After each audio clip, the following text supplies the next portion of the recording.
મેટ્રોની કામગીરીથી સુરતમાં 22 મહિનાથી વેપાર ધંધાથી પરેશાન થયેલા દુકાનદારોએ મેટ્રોની કામગીરી બંધ કરાવી વિરોધ કરી ધરણા કર્યા હતા। સુરતમાં મેટ્રોની કામગીરીને લઈને ફરીથી વિરોધ કરાયો છે। ભાગળ વિસ્તારમાં વેપારીઓએ મેટ્રો કામગીરીથી થતી કનડગતને લઈને વિરોધ કર્યો હતો।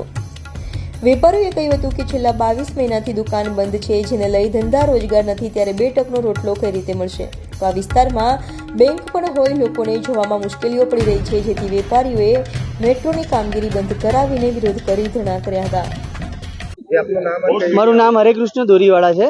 અમે આ બાબતે વળતર બાબતે કે રોડ ખોલ્યા બાબતે ઘણી સરકારી અર્ધ સરકારી સંસ્થાઓમાં, ઇવન મેં સીએમઓ ઓફિસોમાં પણ લેટરથી અને ઓનલાઈન પોર્ટલ પર રજૂઆતો કરી છે કે અમને આ પ્રોબ્લેમ આવી રહ્યો છે, પણ કોઈ રિસ્પોન્સ આવ્યો નથી આજ સુધી।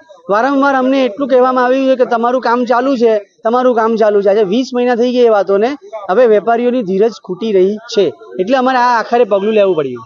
આગળ તમને કોઈ એમાં અમને રિફંડ આપવામાં આવ્યું છે, પૈસા આપવામાં આવ્યું છે? અમને વળતર આપવા માટેની કમિટમેન્ટ આપવામાં આવ્યું છે, પણ આજ સુધી કમિટમેન્ટ જ રહ્યું છે, એની કોઈ ઇમ્પ્લિમેન્ટ થયું નથી, એની કોઈ રજૂઆતો અમારી સાંભળવામાં આવી નથી।